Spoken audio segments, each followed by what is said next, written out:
Assalamualaikum warahmatullahi wabarakatuh.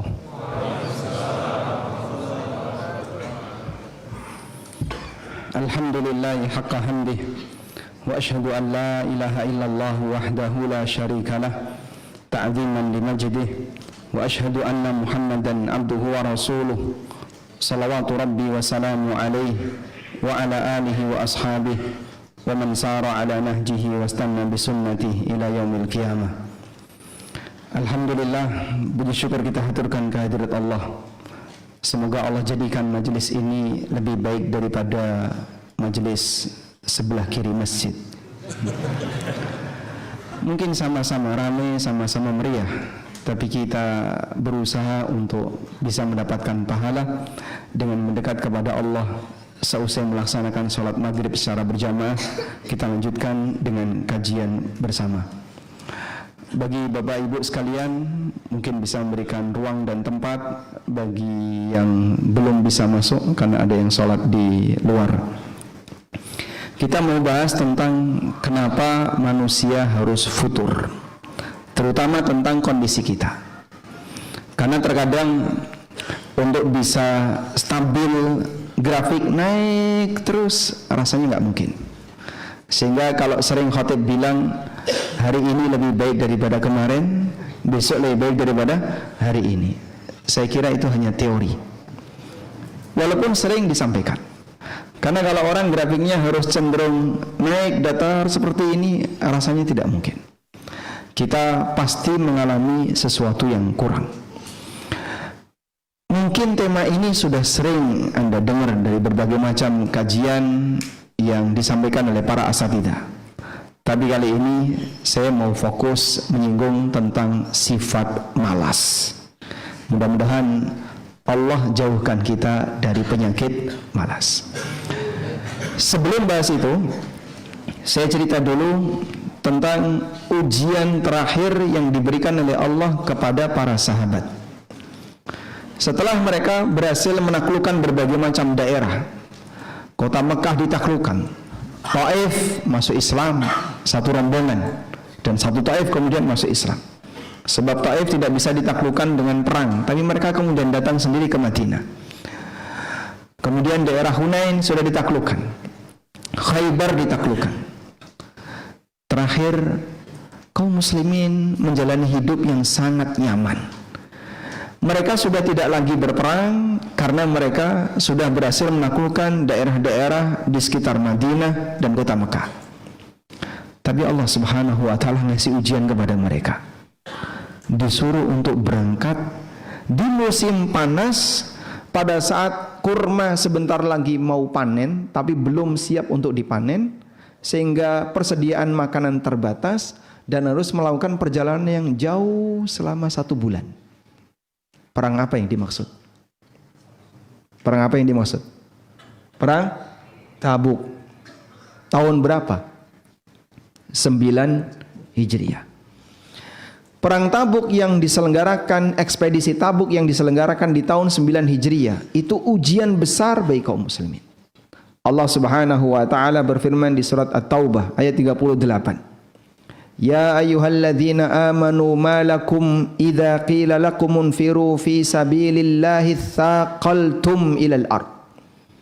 Wahai orang yang beriman, kenapa kalian ketika diperintahkan infiru fi sabilillah, ayo berangkat fi sabilillah. Dan Nabi SAW ketika perang Tabuk, beliau perintahkan semuanya wajib berangkat. Tidak ada yang dikecualikan, khusus bagi yang uzur saja yang boleh bertahan. Dan nanti kita akan sebutkan ada 5 jenis manusia dalam masalah ini. Wahai orang yang beriman, kenapa kalian ketika diperintahkan untuk berangkat fi sabilillah itsaqaltum ilal ard, kalian merasa berat untuk tinggal di bumi? Maksudnya mager. Mager itu kalimat dalam Al-Qur'an, itsaqaltum ilal ard. Kalian berat untuk bertahan di bumi. Malas gerak. Sehingga dia disuruh berangkat, dia nggak mau. Dia pengen bertahan saja di Madinah. Araditum bil hayatid dunya minal akhirah. Apakah kalian merasa ridha dengan kehidupan dunia dibandingkan untuk mengejar pahala di akhirat? Fama mata'ul hayatid dunya fil akhirati illa qalil. Kenikmatan dunia dibandingkan akhirat hanya kenikmatan yang sangat sedikit. Ada 5 jenis manusia yang tidak ikut dalam ekspedisi perang Tabuk. Pertama, orang yang ditugaskan oleh Nabi SAW untuk menggantikan beliau dalam rangka memimpin Madinah. Dan kebiasaan Nabi SAW kalau beliau berangkat untuk berperang, maka Madinah digantikan oleh sahabat yang ditunjuk oleh beliau. Abdullah bin Ummi Maktum pernah ditunjuk, dan pada peristiwa perang Tabuk Nabi SAW menunjuk Ali bin Abi Thalib. Sebenarnya Ali merasa keberatan, aku ingin berangkat. Tapi Nabi SAW memberikan motivasi kepada Ali. Ama tarda an takuna minni bimanzilati Harun min Musa. Tidakkah kamu merasa bahagia ketika posisimu terhadap aku sebagaimana posisi Harun ketika ditinggal Musa? Sehingga beliau ditenangkan oleh Nabi SAW. Kau tidak ikut bukan karena tidak mau ikut, tapi karena harus menjalankan tugas pengganti, yaitu menjaga kepemimpinan kota Madinah. Ini manusia jenis yang pertama. Manusia jenis yang kedua adalah orang yang mereka tidak ikut dalam peristiwa perang Tabuk karena mereka punya uzur. Di antaranya adalah karena sakit, karena sudah tua, karena tidak punya bekal untuk berangkat perang. Dan mereka ini diberi uzur oleh Allah Subhanahu wa taala. Sebagian di antara mereka datang kepada Nabi SAW daftar, tapi Nabi SAW mensyaratkan yang mau berangkat wajib membawa kendaraan. Sehingga ada yang punya kendaraan sendiri dia bawa, ada yang kendaraannya dipinjemi temannya, ada yang dikasih sahabat yang lain. Sampai ada 3 orang yang datang kepada Rasulullah SAW lalu menyampaikan keinginannya untuk daftar, tapi sudah tidak ada kendaraan yang bisa mengangkut. Tawallahu wa a'yunuhum tafidu minad dam'i hazana. Mereka pulang dalam keadaan nangis, sedih. Kenapa? Mereka tidak punya tunggangan untuk bisa ikut perang. Orang seperti ini diberi uzur oleh Allah. Di antara mereka ada yang bernama Ulbah. Ulbah ini pada posisi ketika dia sedih kenapa nggak bisa ikut berangkat jihad, sampai dia ingin melakukan amal pengganti. Apa amal penggantinya? Beliau berikrar di hadapan Allah, Ya Rabbi, karena aku tidak bisa ikut berangkat bersama dengan pasukan menuju Tabuk, maka sebagai gantinya semua kezaliman manusia siapapun yang pernah diarahkan kepadaku, semua kezaliman siapapun yang pernah disampaikan kepadaku, aku halalkan semuanya. Sehingga beliau sedekah kehormatan. Karena tidak ada yang bisa disedekahkan. Ya sudah, seluruh kehormatanku yang mungkin ada orang yang mencaci maki diriku, ada orang yang menghina diriku, aku tidak bisa bersedekah apapun yang bernilai. Maka kehormatanku yang dicaci maki oleh orang lain, aku halalkan. Sedekah apa jamaah? Kehormatan. Dalam arti beliau tidak emosi, tidak balas dendam, tidak nuntut nanti di akhirat, tapi beliau lepaskan semua tanggung jawab itu sehingga tidak dituntut dunia dan akhirat. Kemudian yang ketiga, ada orang yang dia tidak punya uzur dan dia mampu tapi tidak berangkat, namun kemudian dia menyusul. Di antara sahabat yang melakukan seperti ini adalah Abu Khaythamah. Abu Khaythamah termasuk di antara sahabat yang berkecukupan. Kemudian pada saat Nabi SAW menyuruh semuanya untuk berangkat perang Tabuk, Abu Khaythamah ini nggak ikut, padahal dia mampu. Sampai akhirnya dia datang ke kebunnya untuk siap panen kurmanya. Kedua istrinya, dia punya 2 istri, sudah menyiapkan tenda di kebunnya, mempersilahkan Abu Khaythamah untuk istirahat. Begitu dia mau masuk ke kebun tersebut, dia teringat, aku berteduh di sini sementara Nabi SAW kepanasan di perjalanan. Demi Allah, aku tidak akan mendekati kalian wahai istriku sebelum aku menyusul Rasulullah SAW. Akhirnya berangkatlah Abu Khaythamah. Beliau tertinggal sehingga menyusul sendirian. Ketika Nabi SAW sedang beristirahat, karena perjalanan ke arah Tabuk itu butuh waktu 1 bulan. Dan biasanya perjalanan di masa silam mereka akan istirahat di jam-jam kritis, terutama di siang hari yang panas. Mereka istirahat, nyari tempat berteduh, kemudian nanti melanjutkan lagi kalau sudah agak teduh, agak sore, lanjut perjalanan, dan demikian seterusnya. Abu Khaythamah dari kejauhan dilihat oleh sahabat. Ya Rasulullah, ada orang sendirian datang mendekat ke kita. Nabi SAW melihat dari kejauhan, lalu beliau mengatakan, Kun Aba Khaythamah. Itu adalah Abu Khaythamah, yang dia menyusul kita karena merasa ketinggalan. Sehingga Abu Khaythamah termasuk di antara sahabat yang mendapatkan keutamaan, posisi yang mulia, karena dia sempat melawan rasa malasnya untuk ikut bersama rombongan Nabi SAW. Yang keempat,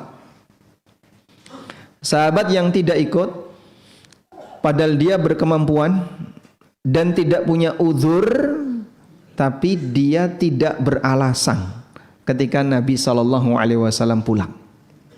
Artinya ngaku salah. Seperti siapa? Sahabat yang terkenal, Ka'ab bin Malik. Dalam cerita yang sangat panjang disebutkan oleh An-Nawawi di Riyadhus Shalihin. Kalau Bapak ingin lihat bagaimana cerita kisah tentang pemboikotan Ka'ab bin Malik, Anda bisa cari di Riyadhus Shalihin. Hadisnya panjang sekali. Di antaranya adalah Hilal bin Abi Umayyah. Mereka ini sahabat yang tidak ikut, tidak punya uzur, padahal punya kemampuan, tapi tidak banyak alasan, sehingga dia ngaku salah. Saat Nabi SAW pulang, sahabat ini diboikot oleh Rasulullah SAW. Yang kelima, orang yang tidak ikut, punya kemampuan, nggak punya uzur, dan mereka banyak alasan. Siapa yang kelima ini? Munafikun. Mereka adalah orang-orang munafik. Yang kelima ini tidak digubris oleh Rasulullah SAW karena manusia yang kelima ini pemalas. Yang disebutkan oleh Allah Subhanahu wa taala dalam banyak ayat, innal munafiqina yukhadi'una Allah wa huwa khadi'uhum wa idza qamu ilas salati qamu kusala. Mereka kalau mendirikan salat sukanya malas-malasan. Dia berat untuk melakukannya dengan sergap, dengan rajin.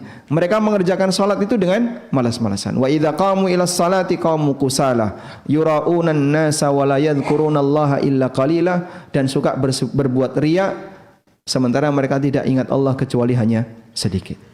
Baik. Dari peristiwa ini jamaah, kita mendapatkan pelajaran bahwa karakter sahabat itu manusia yang berani menghadapi tantangan. Mereka orang yang rajin, orang yang punya semangat, orang yang serius. Walaupun di hadapannya mungkin dia akan bersinggungan dengan aneka ujian yang besar.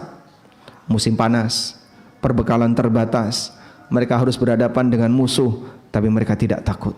Sementara orang munafik, manusia pengecut dan pemalas, itulah yang tinggal di kota Madinah. Muncul pertanyaan, kenapa orang itu malas untuk bergerak? Allah menjelaskan di surat yang sama, surat At-Taubah ayat 46. Menjelaskan tentang kenapa orang munafik itu dibuat oleh Allah malas bergerak. Allah mengatakan, walau aradul khuruja la'addu lahu uddatan walakin karihallahum bi'athahum fathabbatahum wa qila q'udu ma'al qa'idin. Kalau memang orang munafik itu serius mau berangkat jihad, la'addu lahu uddatan, seharusnya mereka menyiapkan diri. Walakin karihallahum bi'athahum, tapi Allah tidak suka dia ikut dalam barisan sahabat. Fathabbatahum, sehingga Allah membuat mereka malas. Allah tidak suka orang munafik ini ikut dalam barisan sahabat, sehingga mereka dibuat oleh Allah malas. Artinya begini jamaah, seseorang ketika dia melakukan perjalanan ibadah kepada Allah, itu seperti melakukan perjalanan jihad. Mungkin ada sebagian di antara kita yang malas untuk ikut. Teman-teman kamu sudah khatam Al-Quran ketika Ramadan, kamu kok baru dapat 5 juz. Teman-teman kamu sudah khatam Al-Quran di tanggal 10 Ramadan, kamu baru dapat 1 juz setelah tanggal 10 Ramadan. Itu ikut qiyamul lail. Kenapa kamu kemulan di rumah? Kamu cuman berselimut di dalam rumah. Bisa jadi orang yang malas untuk tergerak hatinya melakukan ibadah. Dia malas ketika Ramadan untuk melakukan ibadah. Mohon untuk disadari, mungkin Allah enggak suka kepada orang ini untuk berada dalam barisan orang-orang yang sedang rajin ibadah. Allah enggak suka sama kamu, sehingga Allah enggak pingin kamu berada dalam barisan orang-orang yang rajin beribadah. Yang sana tahajud, yang ini qiyamul lail, yang ini khatam Quran, yang ini serius belajar. Kamu kok malas? Berarti Allah enggak suka sama kamu, sehingga kamu tidak bersama dengan barisan orang-orang itu. Dalam barisan artinya dalam kegiatan yang sama, walaupun tempatnya beda. Mungkin ada yang di Bekasi, ada yang di Jakarta, ada yang di Jogja, tapi kegiatannya sama. Yang rajin di bulan Ramadan, mereka dalam satu barisan. Ada yang malas, Allah enggak suka sama orang ini, sehingga dia tidak dilibatkan dalam barisan orang-orang yang sedang rajin ibadah. Walakin karihallahum bi'atsahum fathabbatahum. Allah enggak suka sama dia, sehingga dia tidak ada keinginan untuk bangkit melakukan ibadah. Fathabbatahum, sehingga Allah buat dia malas. Wa qila qudu ma'al qa'idin, kamu duduk saja bareng yang lain. Silahkan kamu malas-malasan jadi kaum rebahan, karena dia malas untuk menyemangati dirinya melakukan ibadah. Makanya mohon diwaspadai ya. Kalau ada orang yang hidupnya selalu enak, selalu nyaman, istirahat tidak ada yang ganggu, kemudian dia ketika malas beribadah tapi rezekinya tetap lancar, bukan hal yang normal. Bisa jadi itu terjadi karena Allah enggak suka sama dia ada dalam barisan orang-orang yang rajin ibadah. Berarti kenapa dia malas? Allah tidak suka kepada yang bersangkutan. Kalau sudah sampai pada titik seorang hamba yang tidak disukai oleh Allah, kamu mau berharap apa? Kalau sudah sampai pada titik kita dibenci oleh Allah, kau mau berharap apa? Sebagai orang yang tidak disukai oleh Allah, bagaimana mungkin kau akan mendapatkan rahmatnya di posisi ketika kau dijadikan oleh Allah sebagai orang yang tidak dia sukai untuk berada dalam barisan orang-orang yang taat. Karena itulah dalam Al-Quran Allah banyak sekali mencela sifat malas, dan itu Allah gandingkan dengan sifat munafik. Maka pemalas itu salah satu ciri munafik. Sebab munafik itu malas ibadah, Pak. Sehingga munafik itu kenapa beribadah? Karena masalah ingin cari muka, biar diakui kalau dia bagian dari kaum muslimin, diakui dia bagian dari kaum orang-orang yang beriman. Maka munafik tujuan dia beribadah hanya untuk cari muka. Yura'unan nasa wa la yadhkurunallaha illa qalila. Mereka suka riya dan tidak mengingat Allah kecuali sedikit. Karena itu Allah Subhanahu wa taala menyebutkan tentang beberapa celaan bagi orang munafik. Pertama di surat An-Nisa ayat 71-72. Allah berfirman, Ya ayyuhalladzina amanu khudhu hidrakum fanfiru subatin awinfiru jami'a. Wahai orang-orang yang beriman, selalu pasang kewaspadaan kalian. Silahkan berangkat dengan cara rombongan atau berangkat dengan cara subatin, dengan keteguhan. Karena dia harus berangkat sendirian, mubarazah, satu lawan satu. Yang itu butuh kesabaran yang lebih. Wa inna minkum lamal layubatti'an, dan ada sebagian di antara kalian yang orangnya itu geraknya lambat. Ada sebagian di antara kalian yang dikatakan oleh Allah manusia yang gerakannya lambat. Ini manusia menghambat, sehingga dia diajak untuk bergerak aktif, membela agama, malas. Maka dia tidak ikut jihad. Fa in asabatkum musibatun, kalau kalian sedang mendapatkan kekalahan, qala, mereka mengatakan, qad an'amallahu alayya idlam akum ma'ahum syahida. Allah telah memberikan kenikmatan kepadaku karena aku tidak ikut bareng-bareng dalam rombongan itu. Mungkin kalau aku ikut dalam rombongan itu, aku akan jadi korban. Sebagaimana kaum muslimin yang ikut dalam rombongan jihad itu. Jadi saat mereka melihat kaum muslimin mengalami kekalahan, mereka bahagia. Alhamdulillah saya nggak ikutan. Coba kalau saya ikutan, mungkin saya akan ikut mati. Siapa yang menjamin kalau kamu ikut berangkat jihad, kau akan pasti mati? Maka jamaah, orang ini disebut oleh Allah Ta'ala orang yang geraknya lambat karena dia pemalas. Ini celaan pertama yang Allah sebutkan di surat An-Nisa ayat 71-72. Kemudian di surat An-Nisa ayat 142, Allah Subhanahu wa taala juga menyebutkan tentang karakter orang munafik. Innal munafiqina yukhadi'un Allah. Orang-orang munafik itu menipu Allah, wa huwa khadi'uhum, dan Allah membalas tipuan mereka. Wa idza qamu ilas salati, dan apabila mereka melaksanakan salat, qamu kusala, mereka kerjakan dengan malas-malasan. Dicatat ya, sifat orang munafik yang disebutkan di surat An-Nisa apa tadi? Malas ibadah. Sebab ibadah itu berlawanan dengan kondisi nyantai. Harus ngerjain sholat, harus berpuasa. Perlu ada perjuangan untuk memaksakan diri melakukan hal tertentu, itulah ibadah. Maka orang munafik karena dia nggak kuat dengan yang seperti itu, mereka terjangkiti penyakit malas. Kalau sholat, Allah katakan, wa idza qamu ilas salati qamu kusala. Mereka kalau sholat itu malas-malasan. Di ayat yang lain, surat At-Taubah ayat 54, Allah Subhanahu wa taala juga berfirman menyebutkan tentang karakter munafik. Wa ma mana'ahum an tuqbala minhum nafaqatuhum. Tidak ada yang menghalangi infak mereka ditolak oleh Allah illa annahum kafaru billahi wa birasuli, selain karena mereka kufur kepada Allah dan Rasulnya. Wala ya'tunas salata illa wahum kusala, dan mereka tidak menjalankan salat kecuali dengan cara malas-malasan. Bagaimana contoh salat malas-malasan yang dilakukan oleh orang munafik? Nabi SAW bersabda dalam hadis riwayat Muslim, tilka salatul munafik, tilka salatul munafik, tilka salatul munafik. Lihat kayak gitu salat orang munafik. Kayak gitu salatnya orang munafik. Beliau ulangi sampai 3 kali. Yajlisu yarqubu syamsa. Dia duduk sambil lihat matahari. Kalau sekarang nyantai lihat jam, nanti dulu. Maghrib jam berapa? Jam 6. Baru jam 6 kurang 1/4. Jam 6 kurang 1/4 masih nyantai. Hatta idza gharabat baina qarnai syaitan. Sampai ketika matahari berada di 2 tanduk setan menjelang tenggelam. Naqara arba'an. Dia mematuk sebanyak 4 kali. La yadhkurunallaha illa qalila.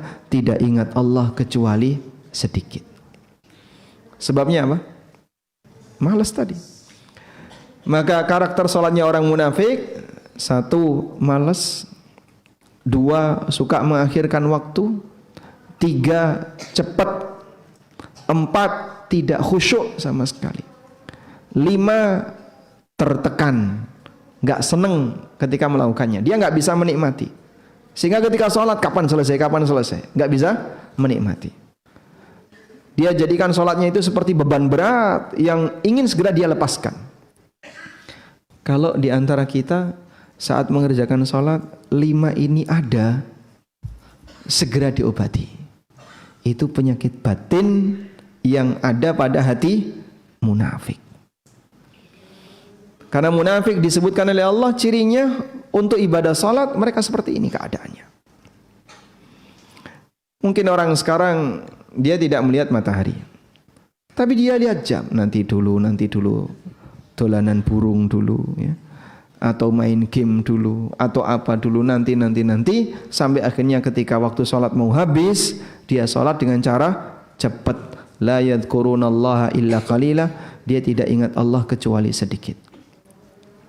Makanya saya tekankan ya, ibu-ibu mungkin tidak wajib sholat di masjid secara berjamaah, tapi kalau Anda sholat isya, tolong jangan ditunda sampai ngantuk, sehingga ketika sholat angap-angop terus.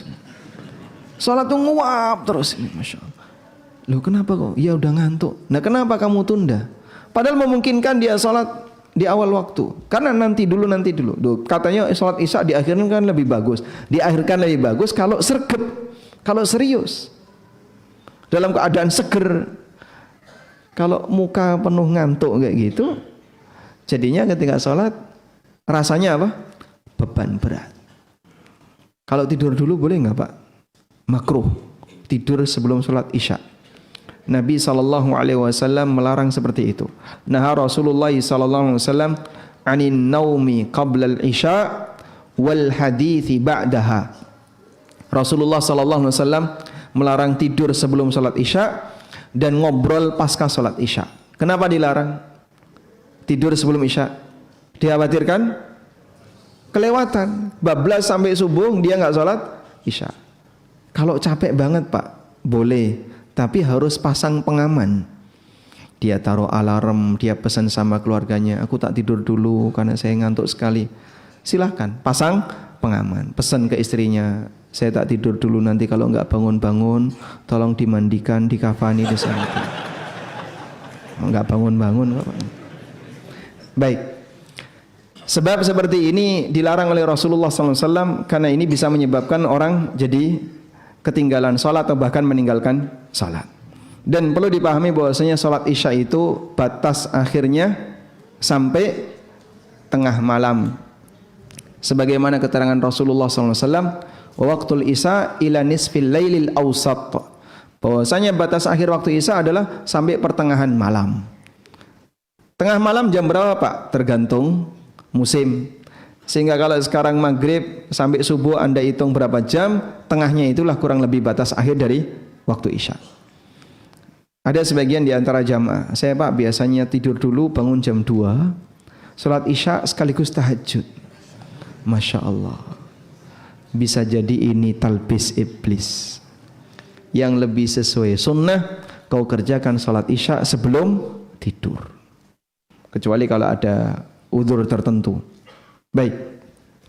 Nah, dari semua keterangan ini menunjukkan bahwasanya karakter malas itu melekat pada orang munafik. Kalau kita punya yang sama, berarti ada penyakit hati berupa penyakit kemunafikan dalam diri kita. Karena itulah para ulama melarang keras untuk melakukan praktek malas. Seperti Al-Imam Ar-Raghib, beliau pernah mengatakan, "Man ta'attala wa tabattala." Siapa yang malas-malasan, jadi kaum rebahan, insalaha minal insaniyah, berarti dia telah menurunkan derajatnya dari manusia, bal minal hayawanat, turun jadi binatang. Bahkan kata beliau, bal minal hayawanat, dia telah menurunkan status dia dari makhluk bergerak ila jinsil mauta, jadi makhluk yang mati, benda yang tidak bergerak, enggak berfungsi. Wa man ta'awwadal kasal wa mala ila raha faqadar raha.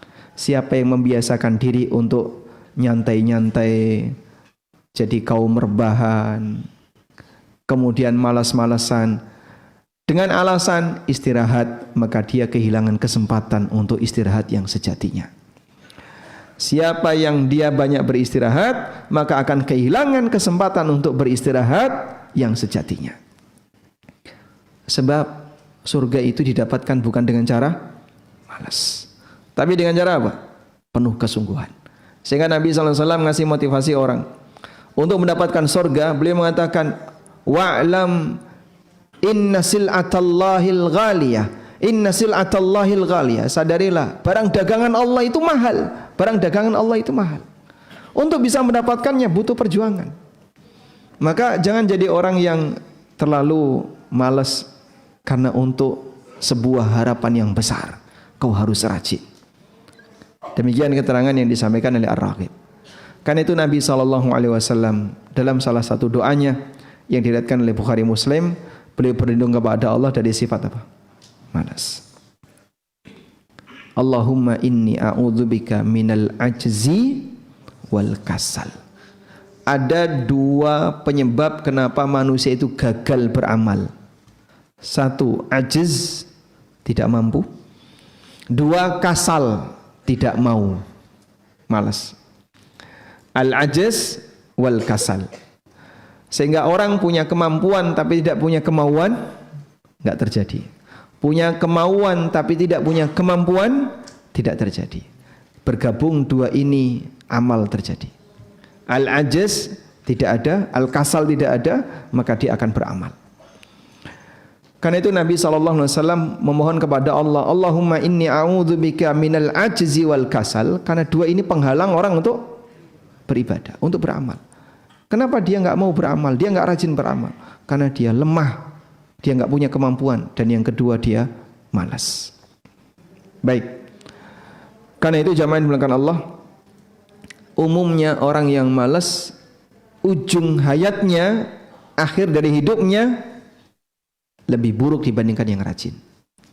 Sehingga dalam salah satu zikir pagi sore yang kita baca, wa a'udzubika minal kasali wa su'il kibar.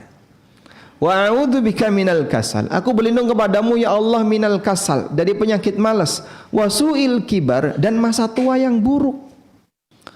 Kenapa orang mengalami masa tua yang buruk? Buah dari malas. Sehingga saat dia masih produktif, dia nyantai, dia malas-malasan. Salah satu di antara ancaman yang akan dihadapi, kau akan bisa mendapatkan masa tua yang buruk.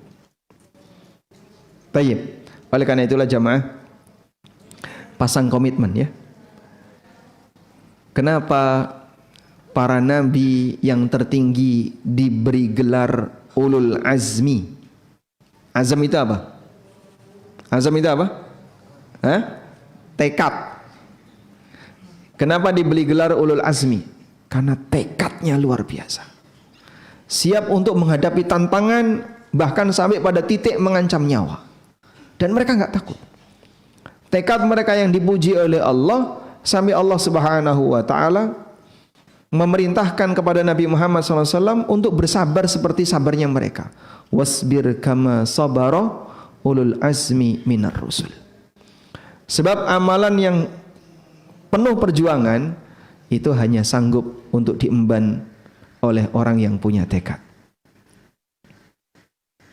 Inna dzalika lamin azmil umur. Sesungguhnya amalan-amalan ini adalah perkara yang bisa dilakukan oleh orang yang punya tekad. Kalau dia nggak punya tekad, mundur dia.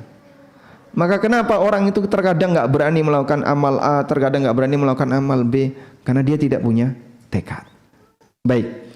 Selanjutnya kita akan melihat beberapa fenomena orang yang malas. Bapak Ibu yang dimuliakan Allah, para ulama menjelaskan malas itu ada dua. Al-kaslu kaslan. Malas itu ada dua bentuk. Al-kaslu kisman. Yang pertama, malas menggunakan pikirannya. Malas mikir, Pak. Banyak di antara kita yang terjangkiti penyakit seperti ini. Sehingga disuruh belajar bahasa Arab. Begitu ada pembukaan bahasa Arab gratis, kitabnya gratis, yang daftar ratusan. Masya Allah. Setelah itu gimana Pak? Sampailah huruf jer, suruh menghafalkan. Mundur satu. Sampai selesai kitab tinggal 2 orang. Dibuka lagi kelas baru, pembukaan kelas baru bahasa Arab, yang daftar banyak. Mundur, tinggal 3 orang. Di sini juga kayak gitu Pak. Iya. Di Bekasi seperti itu? Sama berarti, di Jogja juga sama. Dan hampir di semua kota ternyata suasananya sama. Cuman anget di depan, tiba-tiba hilang. Kenapa? Males mikir. Sehingga belajar itu berat nggak Pak? Berat nggak Pak? Berat. Banyak orang yang ketika ditawari, ayo sekolah lagi, udah malas mikir saya. Menunjukkan kalau dia itu nggak pingin belajar, nggak pingin yang serius. Saya pingin yang nyantai-nyantai, kajian tematik yang umum, ustadznya lucu, bisa ketawa. Tapi kalau dikasih tugas harus serius, ngerjakan soal dan seterusnya, bubar. Andai kan misalnya kajian seperti ini Pak, ada tugas soal, kira-kira gimana? Ya, online aja ya. Karena orang tidak berani dengan tantangan seperti itu. Itulah yang disebut dengan malas mikir. Baik. Padahal Nabi SAW memotivasi, perbanyaklah untuk rajin mikir, sehingga beliau perintahkan kita thalabul ilmi dengan aneka sejuta keutamaan thalabul ilmi. Kurang apa Pak dalil tentang keutamaan belajar ilmu agama? Sehingga banyak sekali kita mendapatkan penekanan tentang ayo belajar dengan aneka keutamaan dalam belajar ilmu agama. Tapi kita masih malas untuk melakukannya. Karena kita malas mikir. Pengennya yang belajar itu yang gampang-gampang. Apalagi mohon maaf, sudah merasa lanjut usia. Tolong Pak Ustadz, materinya jangan berat-berat. Saya sudah tua. Lah dulu Bapak waktu masih muda kemana saja? Kok tiba-tiba datang setelah tua terus menyampaikan udzur gara-gara usia tua? Tua itu udzur enggak Pak untuk belajar Pak? Tua itu udzur enggak untuk belajar? Enggak ada alasan karena tua kemudian dia tidak mau serius belajar. Memang kemampuan manusia ketika belajar berbeda-beda. Tapi semuanya punya tanggung jawab. Ayo serius untuk mikir pelajaran. Gunakan otakmu untuk mikir pelajaran. Karena ini akan membuat kamu jadi lebih produktif. Kalau boleh kita petakan ya. Apa yang menjadi beban pikiran manusia itu kan bisa kita bagi jadi dua Pak. Pertama, mikir ilmu. Mikir seperti ini akan membuat hamba jadi lebih produktif. Nabi SAW memotivasi talabul ilmi faridatun ala kulli muslim. Keutamaan menuntut ilmu agama banyak sekali. Man salaka tariqan yaltamisu fihi ilman sahalallahu lahu bihi tariqan ilal jannah. Wa inna fadlal ulama wa innal ulama warathatul anbiya. Para ulama ahli warisnya para nabi. Kurang apa lagi? Yang kedua Pak, mikir masalah hidup. Mikir utang, mikir beban keluarga, mikir kerjaan, mikir gesekan dengan orang, mikir cari utang. Mikir yang kedua ini bikin apa Pak? Kualitas manusia turun, sehingga dia jadi gampang stres, dia jadi gampang bingung. Baik, mikir yang kedua ini kita diajarkan serahkan kepada Allah. Maka ada konsep tawakal. Sehingga untuk mikir yang pertama kita diajak untuk memperbanyak, mikir yang kedua kalau bisa kau kurangi. Tapi kenyataannya masyarakat lebih suka mikir yang mana Pak? Masyarakat lebih suka mikir yang mana Pak? Sama-sama mikir kok. Itu Pak Ustadz kayaknya nggak punya masalah ya Pak. Bisa jadi jamaah, mereka yang sibuk mikir pelajaran, mikir menghafal hadis, mikir menghafalkan ayat Al-Quran, memikirkan apa yang harus disampaikan ketika pengajian, kemudian Allah Subhanahu wa ta'ala alihkan dia sehingga dia tidak lebih banyak pikiran menghadapi ujian hidup, karena dia sedang sibuk mikir pelajaran. Nah, sementara masyarakat umum yang nggak mau mikir pelajaran akhirnya diberi oleh Allah beban pikiran masalah hidup. Betul kayak gitu. Misalnya Anda saya kasih tugas ya, insya Allah pada sesi berikutnya saya akan datang ke sini dan semua jamaah yang ada di sini wajib hafal juz amma. Kira-kira yang bertahan berapa orang? Saya sudah males ya Pak mikir suruh menghafal Quran. Menghafal Quran itu butuh tenaga nggak Pak? Butuh Pak. Mikir menghafal Quran, wah itu jaganya yang susah. Hafal depan, belakang lupa. Hafal belakang, depan lupa. Sehingga teman-teman saudara kita adik-adik yang sekarang sedang berada di sekolah tahfidz Quran, mereka sedang melakukan kegiatan yang Anda nggak sanggup untuk melakukannya. Anda malas untuk menggunakan pikiran. Saya disuruh menghafal itu kok rasanya berat sekali karena malas mikir. Disuruh belajar bahasa Arab rasanya berat, malas mikir. Dan banyak orang yang seperti itu. Sekarang untuk bisa kajian yang serius, orang mau belajar fokus, alhamdulillah sangat mudah. Kalau dulu kan harus datang ke pondok, sekarang kelas online banyak. Kira-kira yang ikut seperti itu Pak, mereka gimana Pak? Ada yang siap serius, dia nonton videonya sampai selesai, dia catetin, kemudian ikut ujian, dia hafalin dan seterusnya. Ada yang serius. Ada yang cuma daftar di awal 1-2 sesi, habis itu hilang. Saya punya program ANB Academy, itu 2 tahun ya. Dan ada sekolah muamalah ANB khusus fokus masalah muamalah yang itu dibahas dalam waktu selama 32 pertemuan.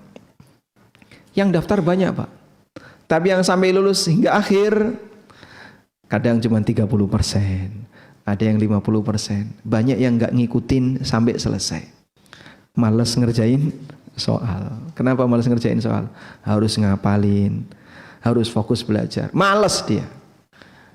Terbukti bahasanya orang itu senang menikmati tapi malas untuk memikirkan lebih serius. Kajian seperti ini rame karena nggak butuh menghafal. Tidak ada ujian. Betul ya? Kalau dikasih ujian bubar, muntaber, mundur tanpa berita.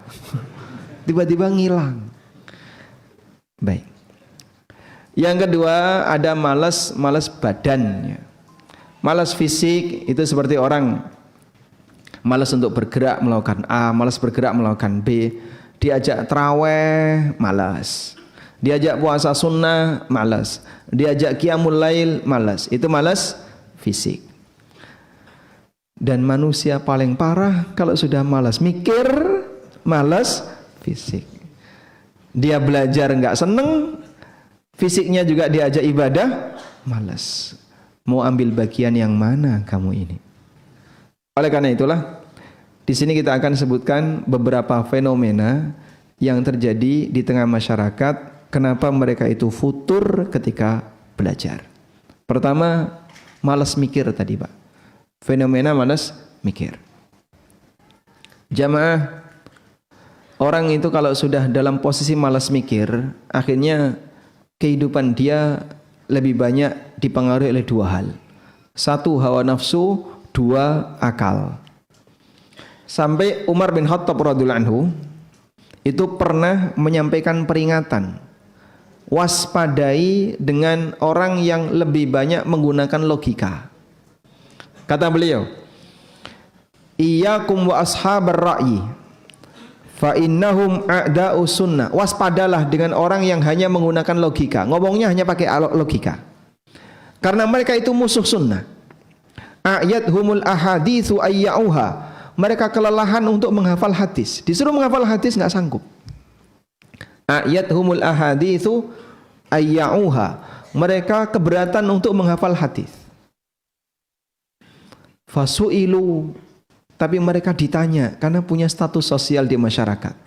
Fa'aftau bi ra'yihim, akhirnya mereka jawab enggak pakai dalil tapi pakai logika. Fadallu wa adallu, mereka sesat dan menyesatkan orang lain. Fenomena dai seperti ini banyak. Sehingga dia punya panggung tapi dia tidak punya bekal yang cukup untuk menyampaikan materi. Akhirnya apa yang dilakukan? Mereka hanya menggunakan akal-akalan. Mungkin dia bisa bicara baik, secara retorika bagus. Dia belajar public speaking, tapi sangat disayangkan materinya kurang. Akhirnya yang dia sampaikan hanyalah logika. Kalau Anda datang hanya untuk mencari logika, kita rugi. Karena kita juga punya logika. Dan logika dia tidak lebih mulia daripada logika saya kalau hanya sama-sama logika. Kita juga sama-sama punya logika. Logika saya enggak kayak gitu ya Mas. Logika saya seperti ini. Loh, kamu harus ikut logika saya. Apa alasannya? Logika kamu tidak lebih mulia daripada logika saya. Beda dengan dalil. Logika kamu dengan dalil, jangan dibandingkan. Ini wahyu. Sehingga di posisi ini wahyu, sami'na wa ata'na. Idza ja'al athar kafan nadhar. Kalau sudah ada athar, sudah ada dalil, maka logika harus diam. Maka kita datang dalam rangka untuk mencari yang tidak bisa dilogika. Disitulah majelis ilmu ditegakkan. Kalau hanya sebatas nyari cara berlogika, sebenarnya semua manusia punya kemampuan berlogika. Baik. Yang kedua, ada orang kalau malas mikir, maka dia akan dikendalikan oleh hawa nafsunya. Sehingga saat dia diajak untuk serius belajar, udahlah jadi muslim jangan terlalu repot. Yang gampang-gampang saja. kamu kok susah tuh hidupnya.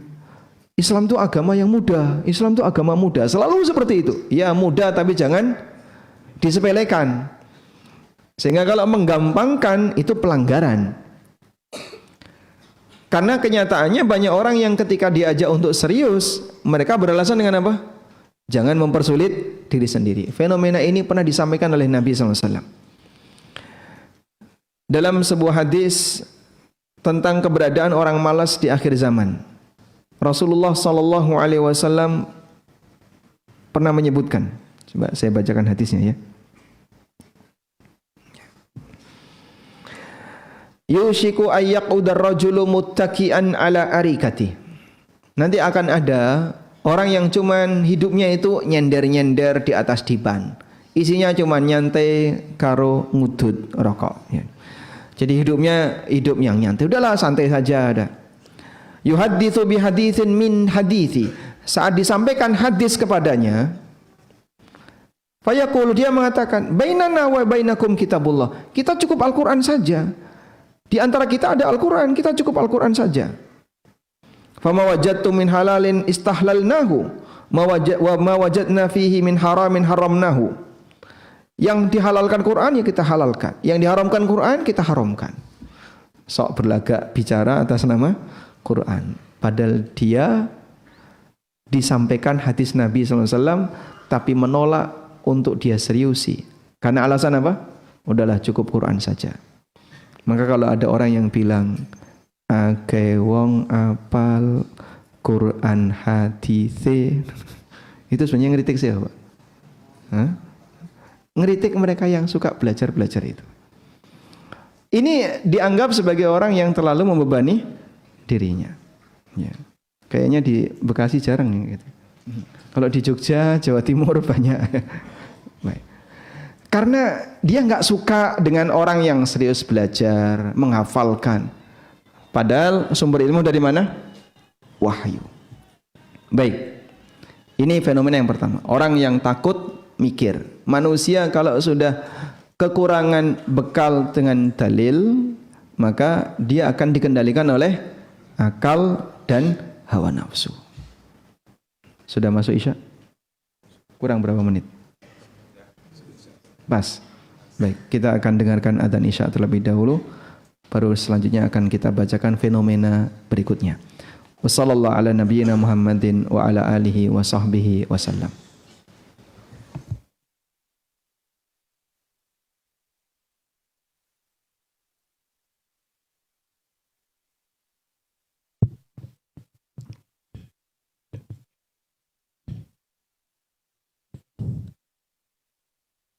Allahu Akbar, Allahu Akbar.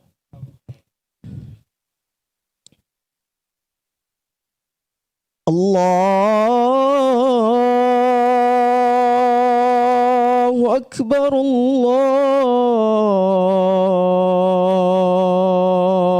Akbar.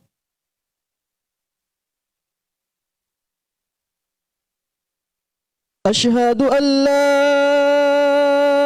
ilaha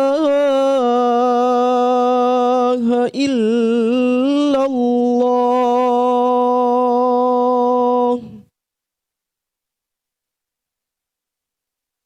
Asyhadu an la ilaha illallah.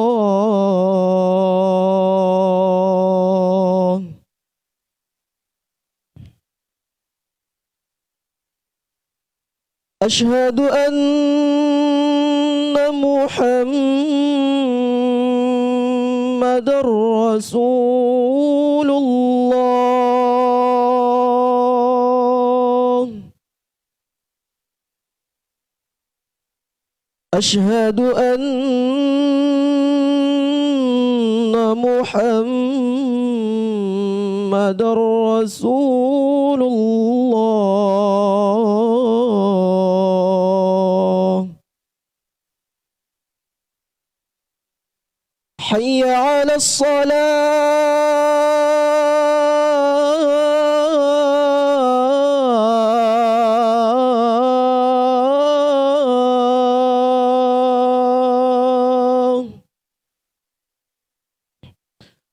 حي على الصلاة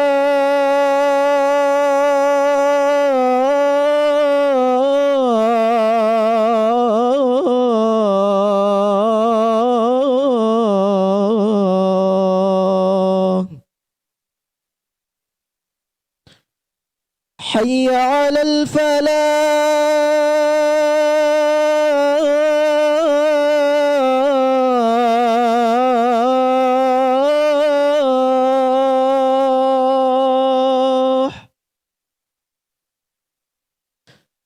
حي على الفلاح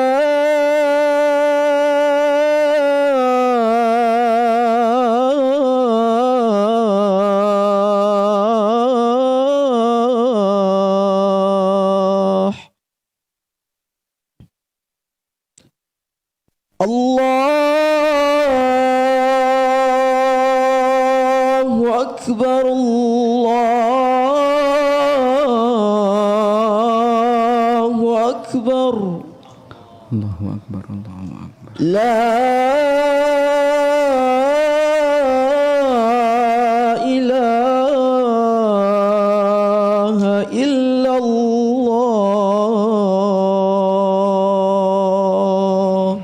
La ilaha illallah.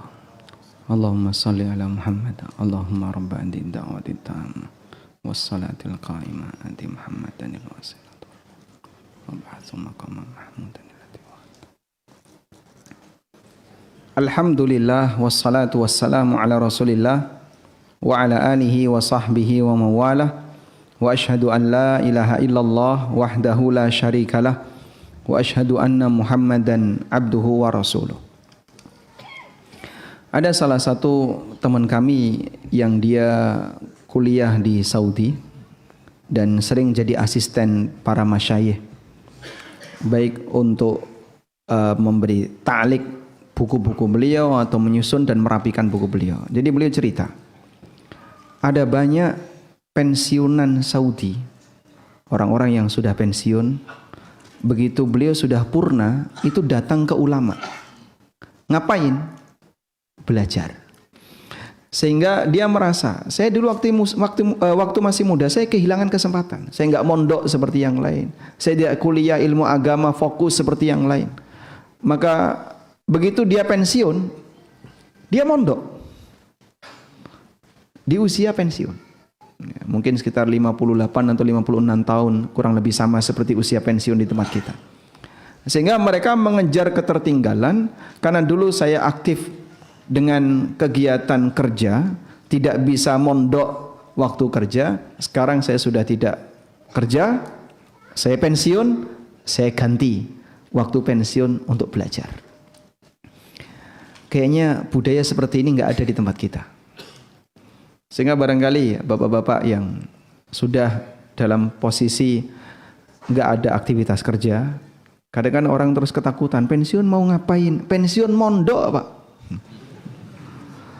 Kok bingung? Insya Allah masih banyak kegiatan produktif bagi seorang muslim. Ketertinggalan yang dulu belum sempat Bapak lakukan.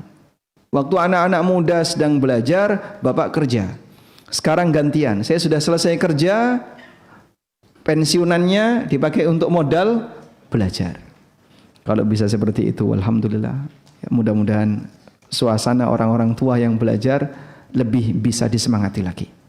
Baik. Selanjutnya, ada fenomena manusia kenapa takut belajar? Karena dia takut melihat adanya perbedaan pendapat.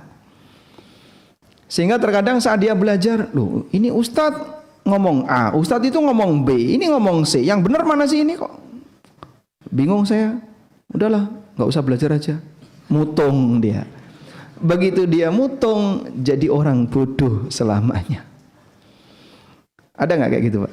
Banyak. Sehingga dia takut ketika berhadapan dengan adanya perbedaan pendapat. Kita sampaikan kepada beliau, Pak, perbedaan pendapat ini sudah ada sebelum Bapak lahir, Pak.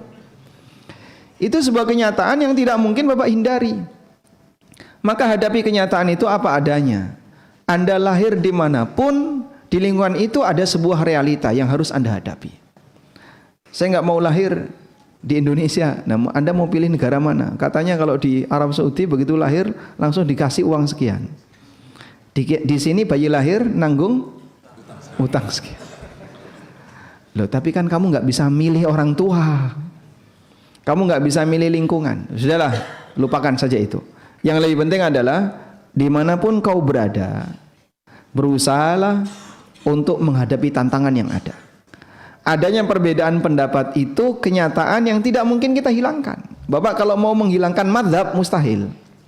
Ini kenapa sih mas? Yang ini kunut, ini nggak kunut. Yang ini bilang kunut nggak boleh. Yang ini bilang kalau nggak kunut batal sholatnya. Saya benar yang mana mas ini? Udahlah, nggak sholat subuh saja. Malah ciloko nih kayak gini.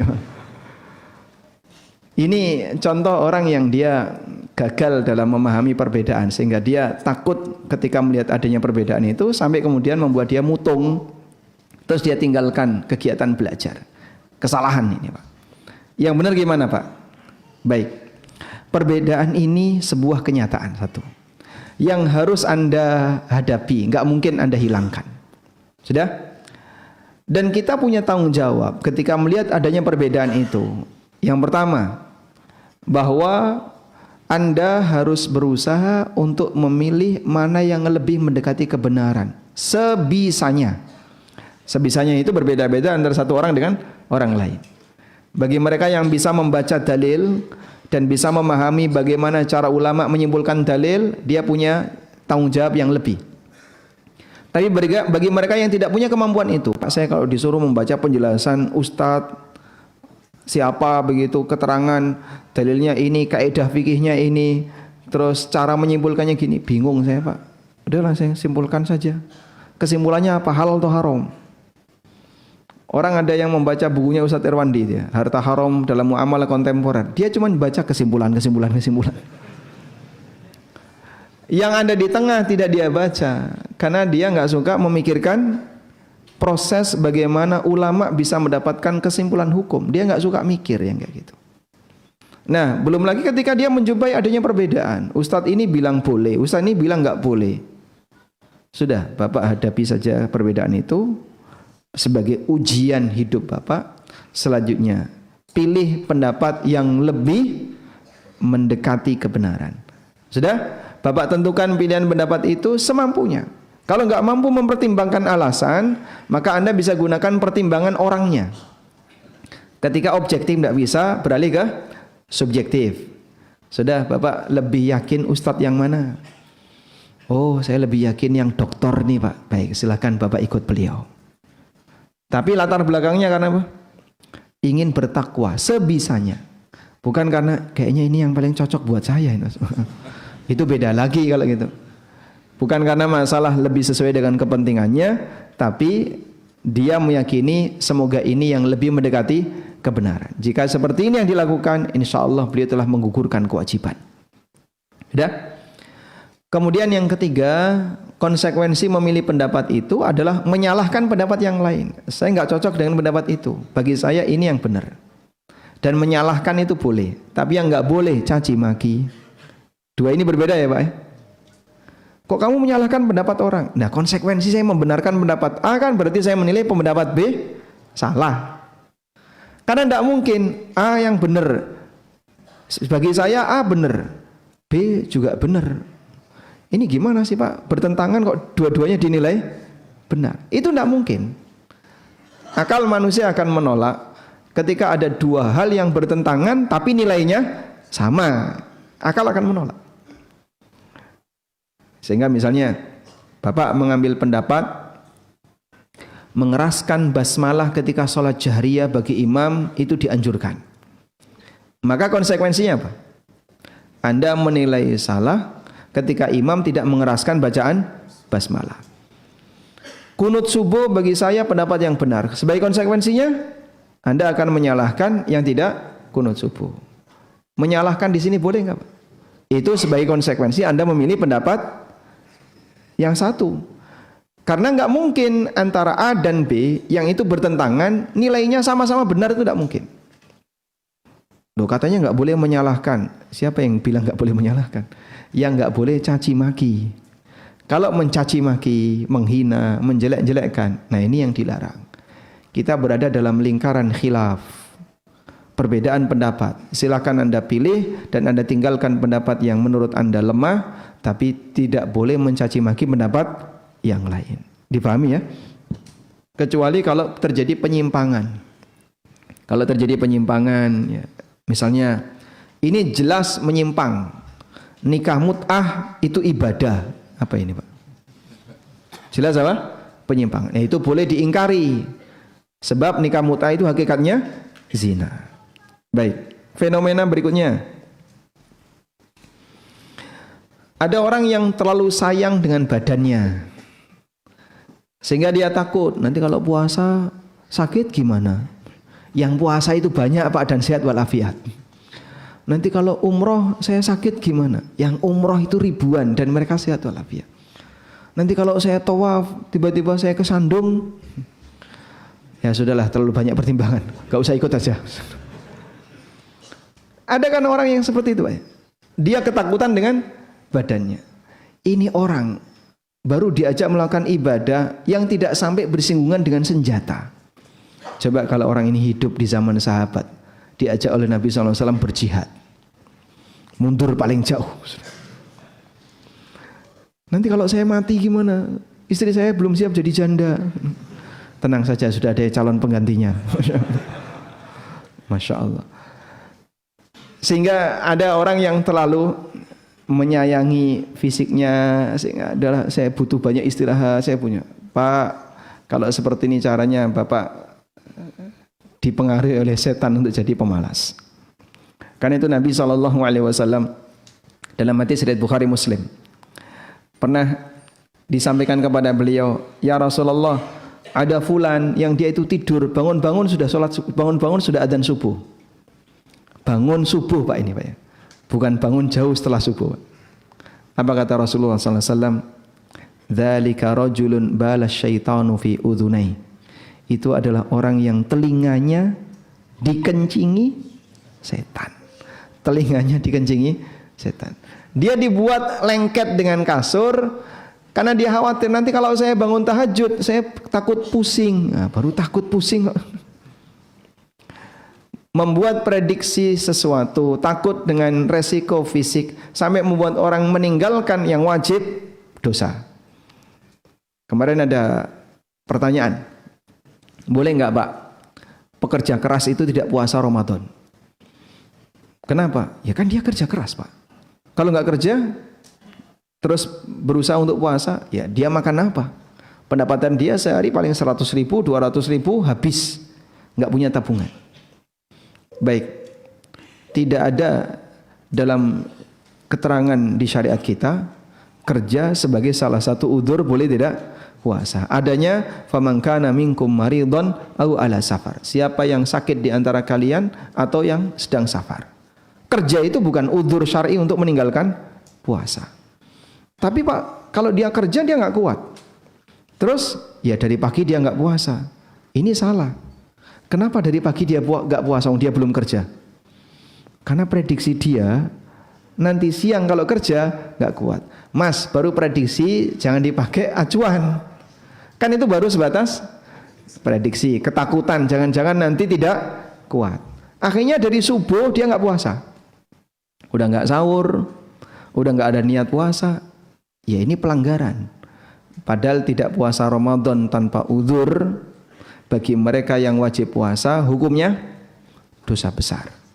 Nabi SAW pernah bermimpi. Dalam mimpi itu beliau diperlihatkan aneka kejadian aneh. Di antaranya adalah ada orang yang dijungkir oleh Allah ala arakibihim. Arakib, Bapak lihat. Orang jual sate, Pak. Dagingnya diapain, Pak? Ditusuk. Di mana, Pak? Di tendon ya. Digantung. Maka Bapak pegang tumit, Pak. Di atasnya itu ada tendon, ditusuk di situ.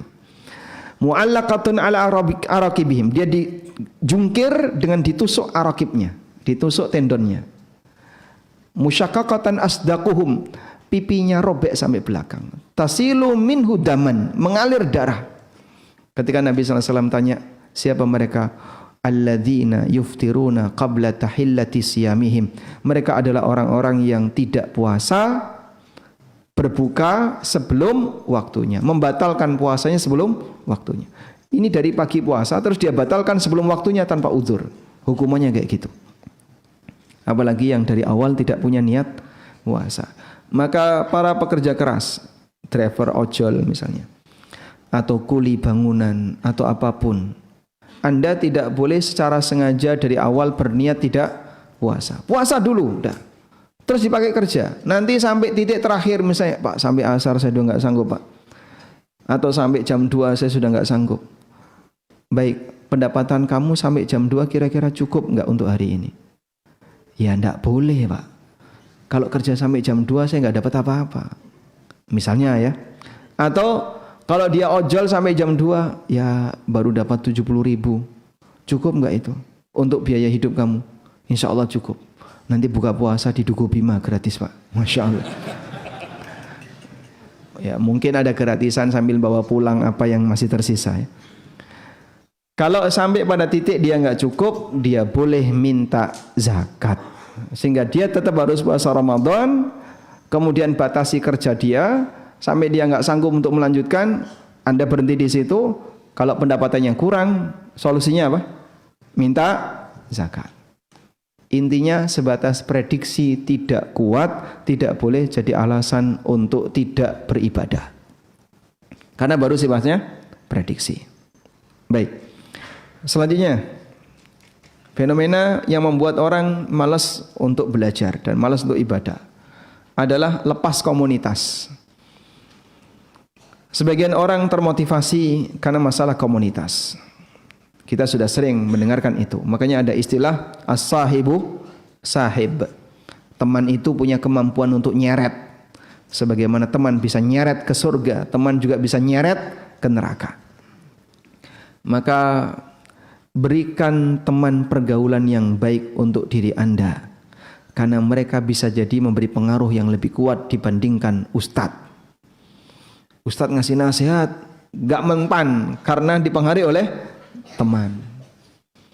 Maka nasihat Al-Quran dan hadis bisa jadi akan dia tolak gara-gara pengaruh bisikan teman. Salah teman sama halnya dia salah untuk memberikan pengaruh bagi hidupnya. Baik. Di posisi inilah maka bergabung dengan komunitas orang soleh salah satu di antara cara untuk mempertahankan istiqomah. Dan banyak sekali ya, beberapa orang tua yang salah komunitas sampai pada titik su'ul khatimah. Saya punya cerita, ada bapak-bapak yang usianya sudah lanjut. Waktu curhat dari istrinya disampaikan ke saya, itu mungkin usianya sekitar 65 atau 66. Suaminya ini dulunya orang soleh, rajin ke masjid, buka masjid, adzan, ngimami dan seterusnya. Sampai terjadilah pandemi sehingga sholat di rumah, masjid ditutup. Nah, musim pandemi itu ada tren hobi yang lagi naik, sepedaan. Awalnya beliau sepedaan hanya untuk olahraga. Lama-lama ikut komunitas sepedaan. Komunitas sepedaannya ini laki perempuan campur. Itulah yang mengawali dia, kemudian ketertarikan dia dengan komunitas tadi. Akhirnya pulangnya sampai malam, kadang makan-makan di mana, joget bareng dan seterusnya. Yang dulu soleh, sekarang lambat laun berganti arah. Waliyadzubillah. Maka mungkin saja ya, ada orang yang dekat dengan orang lain gara-gara sama merek kendaraan. Sehingga dipengaruhi oleh yang lain. Wallahu a'lam. Walhamdulillahirabbil alamin. Baik, mungkin itu yang bisa kita sampaikan. Semoga apa yang kita bahas ini bermanfaat. Dan perbanyaklah berlindung kepada Allah dari sifat malas, karena ini yang paling banyak menghalangi manusia untuk taat kepada Allah dan melakukan kegiatan ibadah. Pertanyaan yang pertama, Assalamualaikum. Waalaikumsalam. Apa hukum tidak sengaja tertidur saat khutbah Jumat berlangsung? Masya Allah. Tertidur saat khutbah Jumat itu sengaja atau tidak sengaja? Jika bisa disiapkan sebelum Jumatan, siapkan. Misalnya saya biasanya kalau Jumatan tuh selalu ngantuk. Baik, Bapak bisa nggak Pak? Misalnya jam 11 tidur dulu 15 menit atau 20 menit. Setelah itu baru berangkat Jumatan. Jadi mungkin mandi dulu, setelah bersih tidur sebentar, terus berangkat Jumatan. Jika itu bagi Bapak merasa aman untuk bisa tidak tidur ketika Jumatan, lakukan. Setengah 12 misalnya atau setengah 11 tidur dulu. Ya, tentu saja harus pakai pengaman ya. Nanti babas bangun jam 1. Musibah ini. Tidur ketika mendengarkan khutbah itu dicela keras oleh para sahabat. Ada sebuah keterangan yang disampaikan oleh ulama tabi'in. Yaquluna fihim qaulan syadida. Para sahabat itu kalau sudah berhadapan dengan, atau melihat kasus orang tidur ketika Jumatan, mereka ngasih peringatan keras. Wa qalu, mereka mengatakan, mathaluhum kamathali sariyatin akhfaqu. Perumpamaan orang yang tidur ketika Jumatan itu seperti pasukan yang gagal. Dia berangkat nggak dapat apa-apa, ghanimah nggak dapat, kemudian tawanan nggak dapat, pahala nggak dapat, seperti pasukan yang gagal. Maka orang Jumatan kok sampai di lokasi dia tidur seperti pasukan yang gagal. Ya, walaupun tidak sampai menyebabkan Jumatan batal, tapi tidur ketika Jumatan menandakan kalau yang bersangkutan tidak menghargai khutbah. Kalau memang khutbah itu ilmu, dengarkan dengan maksimal. Lebih parah mana? Meninggalkan khutbah dan orang khutbah ditinggal tidur. Dulu para sahabat mengalami kejadian. Pada saat mereka sedang di depan Rasulullah SAW, tiba-tiba ada kafilah dagang. Lalu mereka bubar mendatangi pedagang tadi. Watarakuka qaima, dan mereka meninggalkanmu wahai Muhammad dalam posisi berdiri. Nabi berkhutbah ditinggal. Yang bertahan kurang lebih hanya 12 orang. Yang bertahan kurang lebih hanya 12 orang. Yang lain kemana? Bubar mendatangi dagangan tadi. Dan ini contoh praktek yang dicela dalam Al-Quran. Maka bisa jadi dalam satu masjid tidur semua, tinggal 12 orang. Masya Allah.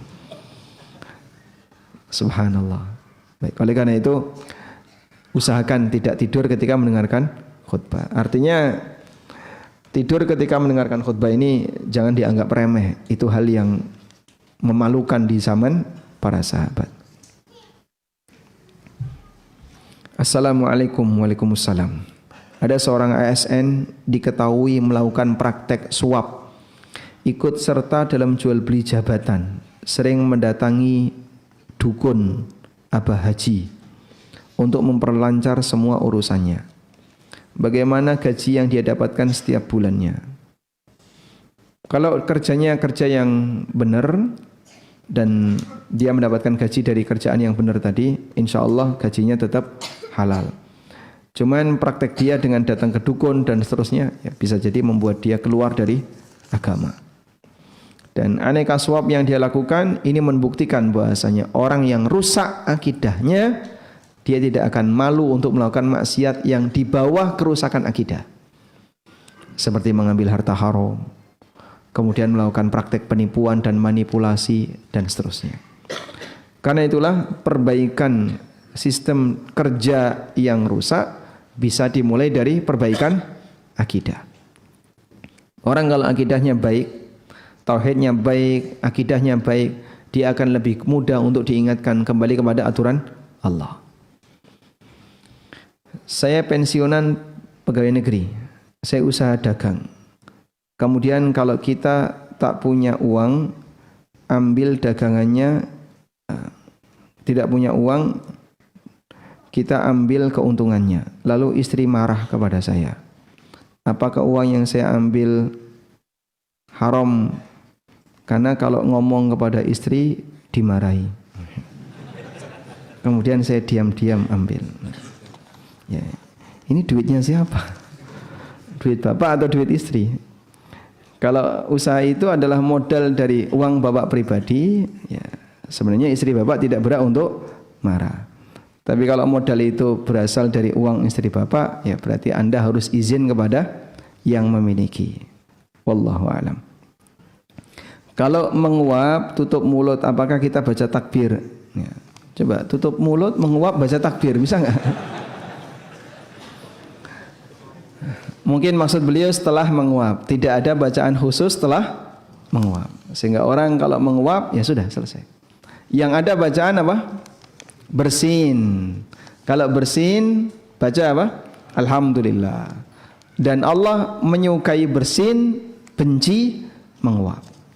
Karena menguap itu tanda malas. Sedangkan bersin tanda brigas.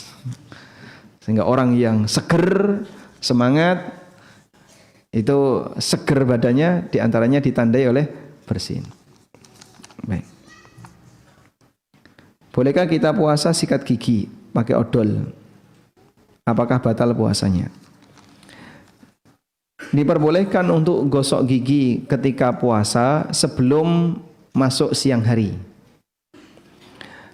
Bagaimana kalau setelah masuk siang hari? Setelah masuk siang hari, masuk pertengahan siang, duhur ke atas, sebagian ulama memakruhkan untuk sikat gigi. Mereka berdalil dengan sabda Nabi SAW, la khulufu fammis sha'im atyabu indallah min rihil misk. Bau mulut orang yang puasa lebih wangi di sisi Allah daripada minyak misik. Namun pendapat yang lebih kuat, hadis ini bukan motivasi untuk mempertahankan bau mulut. Tapi maksud hadis ini adalah karena pengaruh dari perut yang kosong dan mulut yang kering sebab tidak minum akan membuat orang ketika tenggorokannya kering, jadi dia keluar bau mulut. Sudah? Bukan berarti membiarkan mulut kotor. Oleh karena itu kebersihan gigi tetap boleh dijaga dan tidak membatalkan puasa. Pembahasan berikutnya, boleh nggak Pak pakai pasta gigi? Yang pasta gigi itu ada rasanya. Yang bermasalah di rasa. Karena ngicipi makanan itu diperbolehkan karena ada kebutuhan, dan yang namanya ngicipi itu kan sedikit sebentar, ya, sedikit dan sebentar, sehingga begitu sudah kelihatan rasanya terus diludahkan. Nah, sementara pasta gigi itu diratain ke seluruh mulut, habis digosoi sampai rata ke semua giginya, terus dia kumur-kumur, jadi rasa itu menyeluruh ke seluruh mulut. Nah, seperti ini jadinya dia melakukan melebihi dari yang diizinkan. Ibnu Abbas pernah ditanya tentang masalah mencicipi makanan ketika puasa, dan beliau mengatakan la ba'sa ayyadu qat-ta'am aw syai'a ma lam yadkhul fi jawfi. Tidak masalah seseorang itu ngicipi makanan atau benda apapun selama tidak sampai masuk ke dalam kerongkongan. Sehingga sifatnya hanya mencicipi karena ada fungsi untuk ngecek rasa. Nah, tapi kalau pasta gigi beda ya, tadi sampai satu mulutnya diratain kena manisnya pasta gigi. Maka kami sarankan Anda gosok gigi saat puasa tanpa pasta gigi. Kecuali kalau habis sahur sebelum masuk subuh, nah, itu silahkan dibersihkan dulu giginya pakai pasta gigi sebelum masuk subuh. Wallahu a'lam.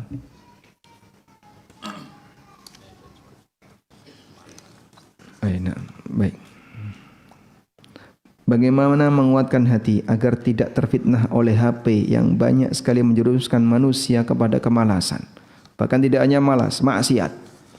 Maka kami sarankan kalau sudah waktunya tidur, HP dijauhkan dari tempat tidur, kecuali kalau Anda fungsikan untuk alarm, ya, sehingga matikan internet, insya Allah lebih aman.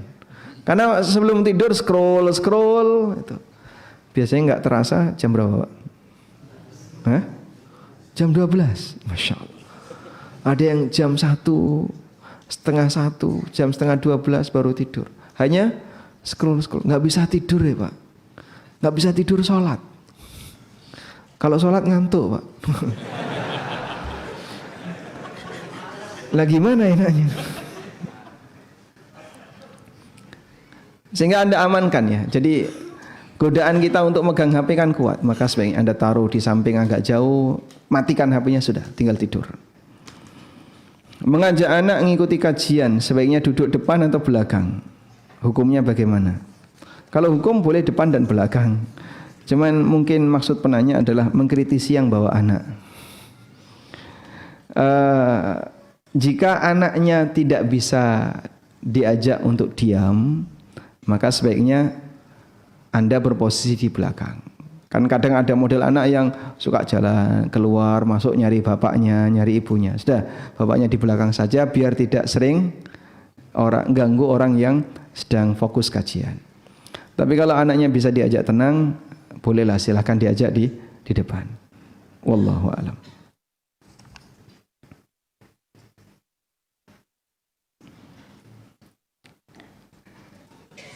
Bagaimana cara menghadapi dan mengatasi kondisi futur apabila sedang melanda, dan apa amalan agar terhindar dari futur?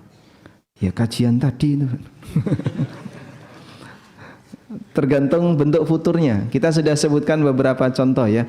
Ada yang takut mikir, malas mikir. Terus ada apa lagi Pak? Malas gerak. Ada yang malas ini. Beragam warna futur. Baik, ada satu hadis yang barangkali bisa kita jadikan sebagai solusi dalam masalah ini. Dari Abdullah bin Busr. Seorang sahabat tanya kepada Nabi SAW, Ya Rasulullah, inna syara'i al-Islam qad kathurat. Ya Rasulullah, syariat Islam itu sudah banyak sekali. Fadullani ala amalin atasabbathu bihi. Maka tunjukkan kepadaku satu amalan yang bisa saya rutinkan agar lebih ringan menjalankan syariat Islam. Lalu Nabi SAW menyampaikan satu pesan, La yazalu lisanuka rutban bidzikrillah. Jadikan lisanmu selalu basah dengan zikrullah. Sehingga cara yang diajarkan Nabi SAW agar dia bisa ringan menjalankan syariat Islam apa? Biasakan zikir. Apa hubungannya Pak? Membiasakan nyebut nama Allah dalam setiap keadaan, dermimil dzikir, membasahi lisan dengan dzikir, itu akan membuat kita terbangun rasa cinta kepada Allah. Karena dengan pembiasaan lisan diharapkan nanti bisa mempengaruhi batin. Ada istilah kalau sering disebut akan membuat orang jadi mencintai. Witing trisno jalaran soko sutrisno. Jalaran saka kulino. Witing trisno jalaran rano wong liya. Jadi kenapa orang bisa mencintai? Karena dia sering menyebut. Maka sering menyebut nama Allah, ini cara untuk membangkitkan rasa cinta kepada Allah. Nah, ketika seseorang cintanya kepada Allah itu besar, akan lebih ringan untuk menjalankan ketaatan kepada Allah. Sehingga dia senang sholat, dia senang puasa, karena ini ketaatan kepada Allah. Wallahu a'lam.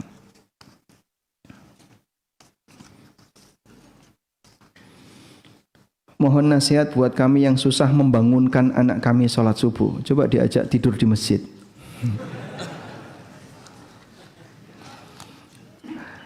Kalau anaknya laki-laki, sesekali Pak ya, kalau Bapak lagi libur kerja hari Sabtu atau Ahad, ya. Anaknya di usia SMP Pak, atau usia SMA. Baik, pas libur, Bapak ajak anak Bapak tidur di pondok. Cari pondok tahfidz yang kira-kira bisa dijangkau, minta izin, boleh nggak kami tidur semalam di sini. Mereka anak-anak seusia dengan anak Bapak, bangun jam 3, terus mereka tahajud. Anak Bapak mungkin akan melihat, seusia dengan dia, itu temanmu, bahkan adik kelasmu. Dia bangun jam 3, lalu mereka tahajud. Habis tahajud, mereka sholat subuh berjamaah. Setelah itu nggak tidur, mereka murojaah, setoran hafalan. Habis itu mereka kegiatan nih, biar dia melihat. Apa kamu nggak malu sama mereka? Ya mudah-mudahan dengan cara ekstrim seperti ini membuat dia bisa lebih terpengaruh untuk tergerak hatinya, minimal bisa bangun subuh. Wallahu a'lam. Bagaimana cara untuk mengasah pikiran kita agar raga kita cepat tergerak dan rutin membaca buku yang bermanfaat. Rajin beli buku tapi malas membacanya. Masya Allah. Sama. Sehingga banyak orang yang hanya pinter koleksi tapi tidak menikmati isi. Saya punya beberapa buku yang saya tulis. Dan cara untuk membantu agar jamaah baca adalah dibacakan. Karena kita yakin mereka nggak bakalan baca. Beli sudah simpan aja. Nah, dibacakan di mana, Pak? Ya kajian bedah buku itu. Dengan cara demikian maka terpaksa dia akan, kalau ikut kajian ya, membaca isinya. Walaupun hanya dalam satu sesi bedah buku. Sudah? Lanjutannya mungkin masih banyak yang belum dibaca. Mudah-mudahan nanti di rumah masih ada keinginan untuk baca. Dan secara umum antara buku terjemah dengan tulisan asli itu berbeda rasa, Pak. Saya membaca beberapa buku terjemah sulit untuk dipahami. Ya, kalau bagi yang sudah bisa bahasa Arab, bisa langsung baca teks asli bahasa Arab. Kalau nggak bisa, Pak, Anda mungkin baca buku-buku karya para asatidzah, bukunya Ustadz Yazid, Ustadz Firanda. Itu ternyata lebih bisa memahamkan daripada terjemahan. Bukan masalah tingkatan kualitas ya. Ya, bukunya para ulama barangkali kita akui kehebatannya. Cuman masalahnya ketika sudah diterjemahkan, rasanya kurang. Itu ibarat masakan keluar dari dapur asli, dijual di luar negeri. Akhirnya gimana? Habis masuk kulkas 1, kulkas 2, dipanasi, kulkas lagi, dipanasi, kulkas lagi. Rasanya hilang. Maka kalau Anda bisa baca asli, lebih bagus. Wallahu a'lam. Baik, mungkin itu yang bisa kita sampaikan. Dan ada hadiah, Masya Allah. Di sini hadiahnya kekinian ya, bukan buku lagi. Karena yakin nggak dibaca bukunya. Kalau ini kan pasti dibaca ini. Baik. Khusus yang usianya 60 plus, yang boleh angkat tangan ya. Yang 60 plus hafal surat Al-Baqarah. Yang 60 plus hafal juz ammah. 60 plus hafal juz ammah. Angkat tangan. Hafal juz ammah. Insyaallah usia berapa, Pak? 62, Masya Allah. Dapat tadi. Alhamdulillah. Baik. Dapat tadi ya. Yang 50 plus. 50 plus hafal juz 29. Udah mulai berat ini. Enggak ada? 50 plus hafal juz ammah. 50 plus. Usia berapa, Pak? 53. Bapak? 52. Masya Allah. 2 orang dapat hadiah. Hah? Mau dites? Ini kuis kejujuran. Ini berani angkat tangan berarti beliau siap bertanggung jawab. Baik. Yang hafal 10 hadis. 10 hadis. Anak-anak banyak. Arba'in Nawawi ada yang hafal? Wah, berat ya. Baik. Ada yang punya bukunya Ustadz Erwandi, Harta Haram Kontemporer. Yang punya, angkat tangan. Baik. Punya ya? Tugasnya. Yang sanggup menghatamkan buku itu sebulan. Sanggup menghatamkan buku itu sebulan. Sanggup? Baik, dapat hadiah langsung.